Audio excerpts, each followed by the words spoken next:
Hi, everyone. Welcome to my podcast, which is called Did I Just Overshare? Boop, boop, boop, boop.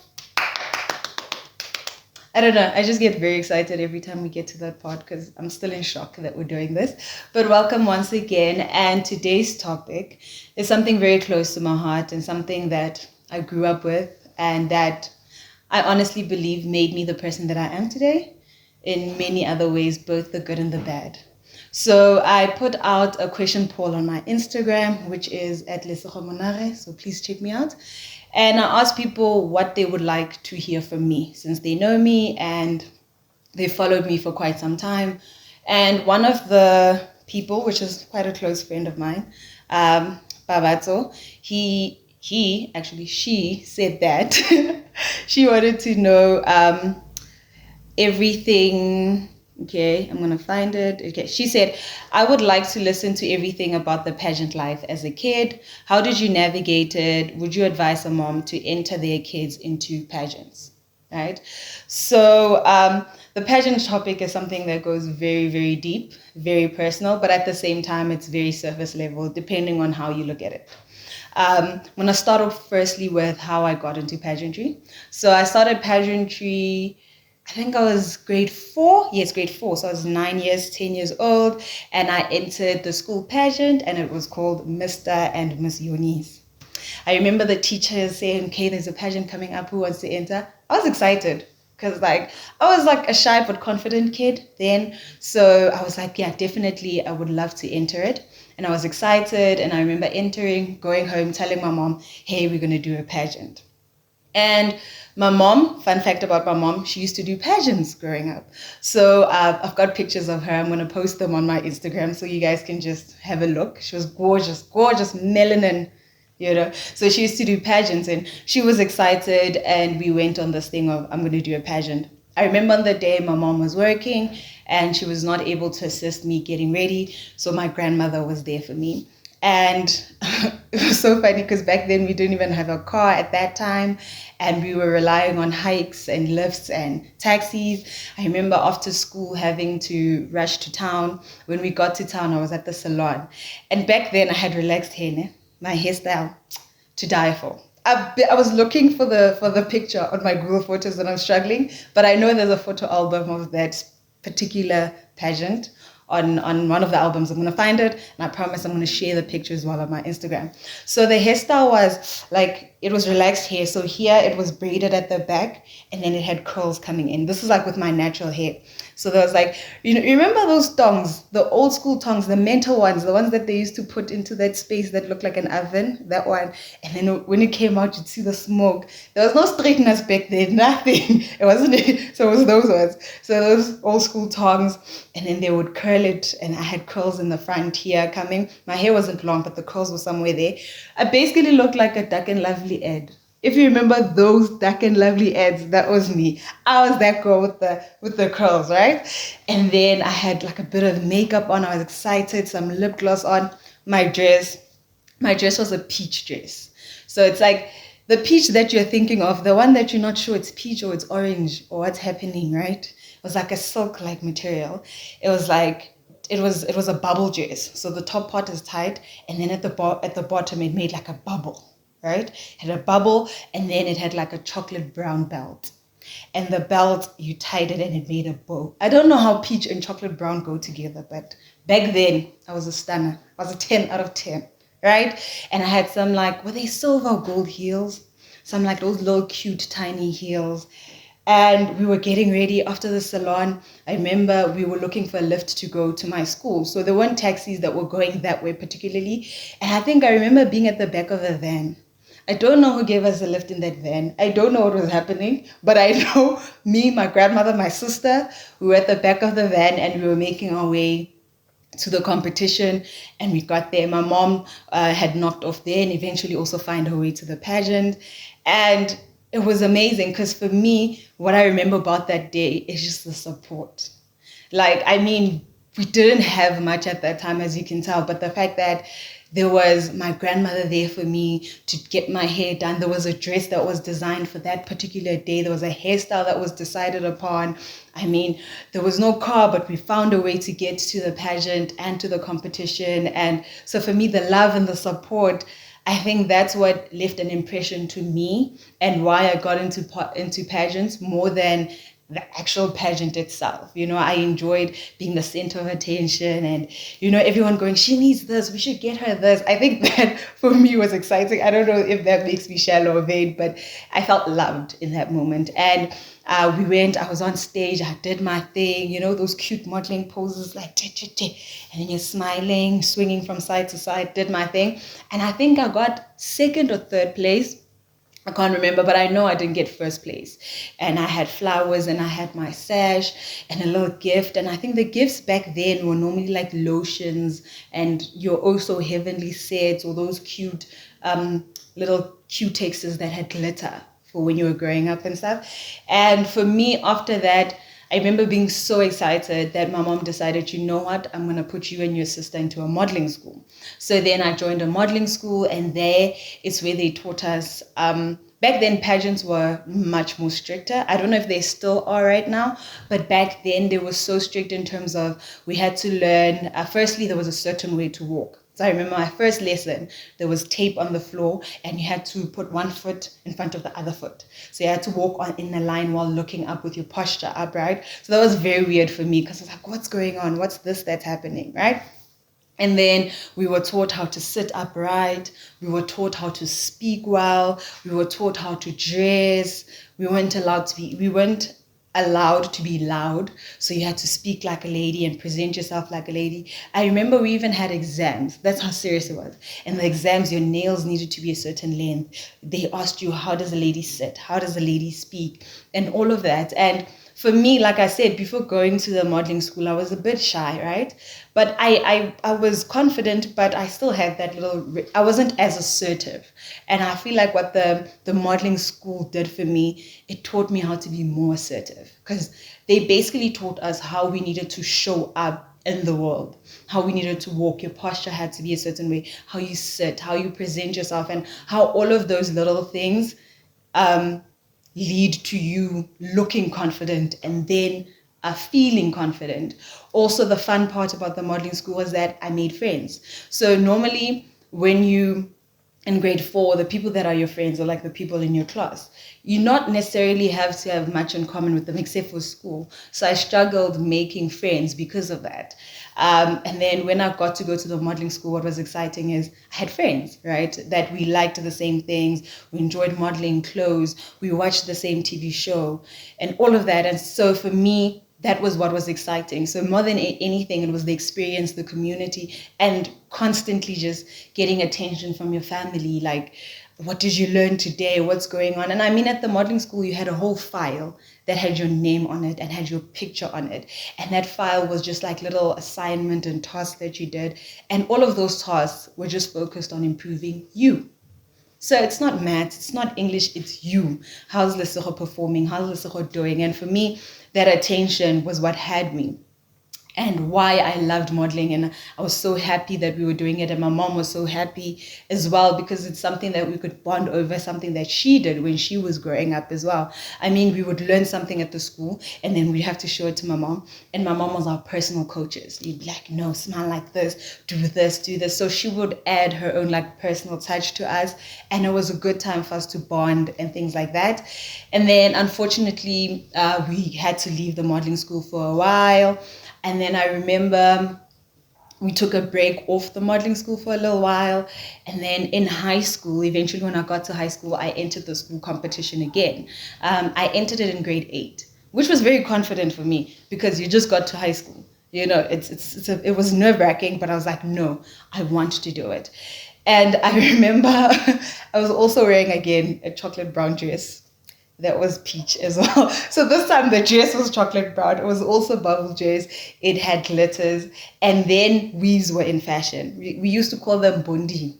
It was a bonding back then. Yes, bonding.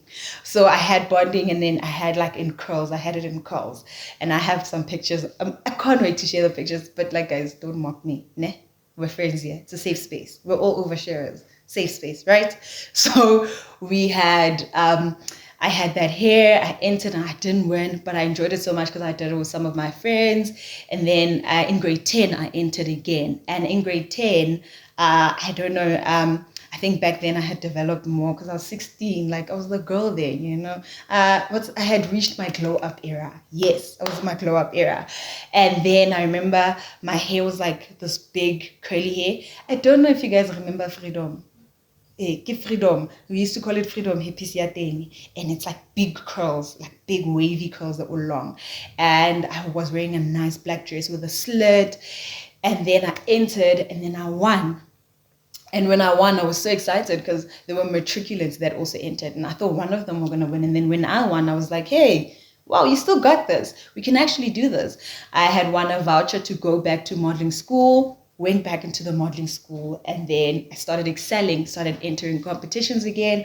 My mom was there for me again. Almost every second weekend or weekend, we were out at a competition and we were competing. And some I would win, some I wouldn't win. But again, it was more so about the time that I get to spend with my mom. Also the time that I get to make dresses, to look pretty. You know, that attention again was what was exciting for me, that I enjoyed and I loved it so much.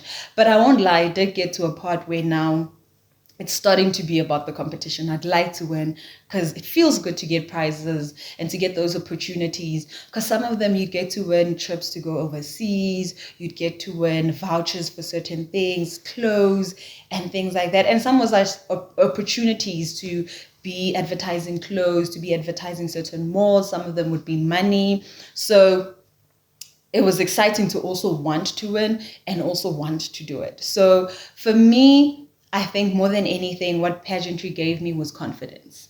It gave me so much confidence and so much assertiveness in who I was. Because I mean, some competitions, there would be around 80 girls and 80 girls, all different ethnicities, different hair texture, different dress. Some had more money, so they could afford to have nicer dresses and nicer makeup. And then, you know, you got me who I always looked beautiful. My mom always made sure I looked stunning, but I didn't have the most expensive dress. I didn't have a makeup artist do my makeup. And at that time, my sister was into hair. So my sister was my hairstylist. She would do all my hair and all of that. She's still a hairstylist right now and a nail technician. So she would do my nails, she would do my hair and that type of thing. So it was like a family business thing. And for me, what this taught me is just showing up confidently. Just showing up confidently. You don't have to be the prettiest looking girl. You don't have to have the best dress. You don't have to have the best anything, but it's the confidence that you exude that puts you in certain rooms and places you in certain titles. And that's something that my mom enforced in me. Like, she would speak life into me. She would tell me I need to be confident. She would tell me I'm beautiful. She will tell me I've got this, you know. And one thing about my mom, she's brutally honest. So I would also go on stage, and when I come off stage, she'll be like, what was that you did? Like, that hurt, right? Because she's doing this in front of everyone, and now you don't want to cry. You know, you have to take it with your chest, and you have to be like, budding. And she's like, no, what was that? She'd show me the videos, and she's like, this is not what we practice. This is not what we came here for. And I'm like, okay, it's fine. Take it with the chest. So every time I never won, I knew I didn't win, because my mom would tell me that, no, today wasn't your best day, you know. Today you fumbled, you know. And then on days that I won, I would know that I'm gonna win, because when I got off stage, my mom is like, Manak, if you did not win, like, they cheated you. That's it, you know.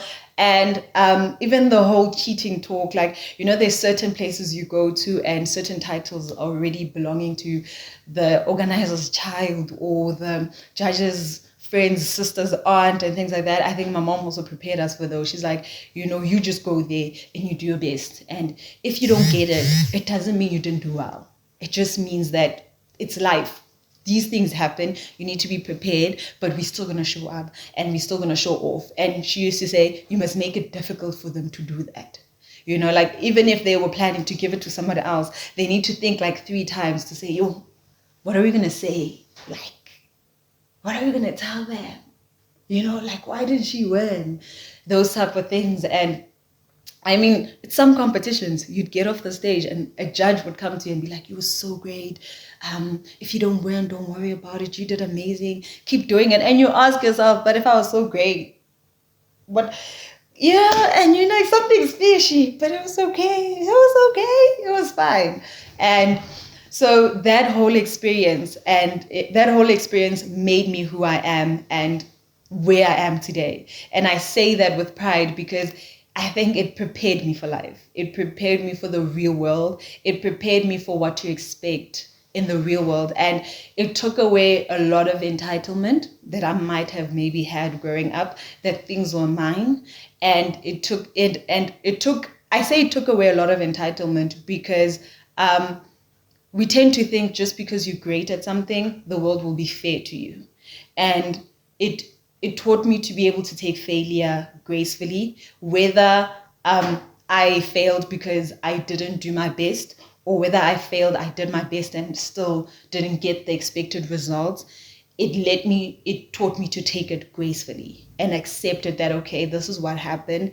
And we still keep moving. If this is something that I want, it's something that I'll keep heading towards and I'll keep working for.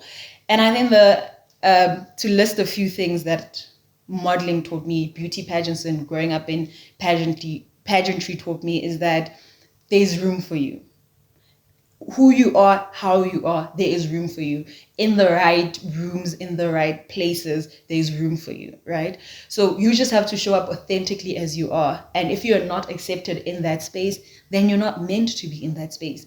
And forcing to be in that space will leave you miserable. You can assume that, no, if I am like this, they will accept me. But if it's not who you are, is it truly worth it? Is it something that you will enjoy, having to be something that you're not just to be in a certain space? You're going to be miserable. It gets tiring at some point. So it really taught me that I can show up as myself, and in the right rooms, I will be accepted, I will be loved, I will be acknowledged, and I will be treated accordingly, right? Secondly, it taught me how you present yourself really matters. Yes, we live in a society where we hope that don't judge a book by its cover, but we see with our eyes before we even communicate anything. So presenting yourself professionally, taking time to look good is always good. And when I say look good, I'm not saying look typically what society expects you to look like. No, just be clean, comb your hair, bath, smell good, wear appropriately in appropriate spaces, and it will give you the respect that you deserve from people and from certain individuals and companies. You'll be recognized, you'll be seen, and you'll be able to succeed quicker if you are presenting, because then you wouldn't have to prove yourself so hard if to be in a certain space, right? And what I'm referring to is if you're going to a job interview, right? If you show up in ripped jeans and all those kind of things, those people already have a perception of you. Now you have to prove that perception wrong first before you even get acknowledged to get the job. So if you show up appropriately in appropriate spaces, then it's just you they have to deal with. And there's no judgment or prior discrimination that will come towards you, right? And then I think lastly, I think there'll always be a prettier person. There'll always be someone with more money, with more things, but it's important that you understand it's not about that. It's about your confidence. It's about your enthusiasm, your excitement for something. If you show up for something and you're hungry for it and you're passionate for it and you're confident and you're willing to learn, that is evident in how you show up. And people will see your potential and they'll see your growth even in that space, and that opportunity will be yours. So the most important thing is just showing up hungry and showing up ready for that particular thing. Two things that I didn't like that I got from pageantry was, firstly, I had weight issues, but that was particularly because the pageant space had a specific body type that would win. It was not said that this is what we wanted, but you could see there was a particular body type that would constantly win. And when I hit puberty, it was hard because my body was that thing where you're getting so big, you're looking like that. And for me, it created a lot of body issues. So I had to constantly be gymming. I had to constantly be watching what I eat in order to make sure that I am still that specific body. And then secondly, I think also one thing that I took from beauty pageants that I didn't like is the fact that I was so concerned with being liked for most of my life that I feel like there was no room for you to have opinions that you might think might offend certain people. So growing up, I wasn't much of an activist, right? Because I didn't want to offend anyone. I didn't want to make anyone mad. It didn't mean that I would conform to other people's things. No, I wasn't a pushover, but it was just that thing that I wouldn't want to have an opinion that might offend someone. So if you asked my opinion on something, I'd just be like, no, like, I'm happy for you, and if that's what you want, that's okay, it's your life, and as long as you're happy. So I became a world peace type of person. I had no opinion. I was more like some sort of people pleaser, and I feel like I took that into my adulthood, and it got hard deciphering certain things that, like, I'm passionate about. I would try not to actually have an opinion for anything, which is not a way to live. Because honestly, if you're passionate about something, it's good for you to fight for it, to stand for it, to believe in certain things, and to stand up for other people, right? And not be generic and general about things that you wait for other people to say it's wrong, and then now you climb on the bandwagon because now you want to offend people. So I think people pleasing was also a negative of it. But now that I'm grown and I'm more self-aware, I think I've overcome both those things. I appreciate that it taught me how to be healthy, how to gym in terms of weight. But now I don't look at it from a point of trying to stay skinny, but trying to be fit and to be healthy and to just love the body that I'm in and actually enjoy it. And then in terms of the opinion thing, I think I'm still learning to sort of be like, what does Lesego want? Not what is expected of Lesego or what is expected of an opinion that I'm supposed to have about a certain thing. Now it's like, how does Lesego see it, and how does she view it, and to actually have an opinion on something and stand on it. And then lastly, to answer this question is, would I advise parents to let their kids enter pageants? 100% yes. Because it builds so much assertiveness and confidence in who you are. Yes, it does have the ability to break your confidence, but that is why it's so important as a parent. Like I said, my mom was constantly there for me throughout the whole experience, truthfully and honestly with me, telling me. So I think you as a parent need to learn to also speak life into your kids and to guide them through the process, that after they lost the pageant, for you to actually tell them that, it has nothing to do with how you look. It has nothing to do with how you sound. You're not wrong. You're not horrible. You're good. I think that will be the important part, to make sure that your child's confidence is actually boosted and is actually built. And yeah, I think for me, I'm going to put my kids in pageants, I know for sure. If it's not beauty pageants, it will be dance or theater or something. But I am going to put them in a position where they have to be on stage and they have to put themselves out there. Because I feel like once you've conquered that fear of what are people going to say, you can do anything with your life. You can achieve anything because you own yourself, you accept yourself, and you know who you are, and you stand by who you are. Then no one can deter you. I mean, one thing that I'm constantly complimented on is my confidence.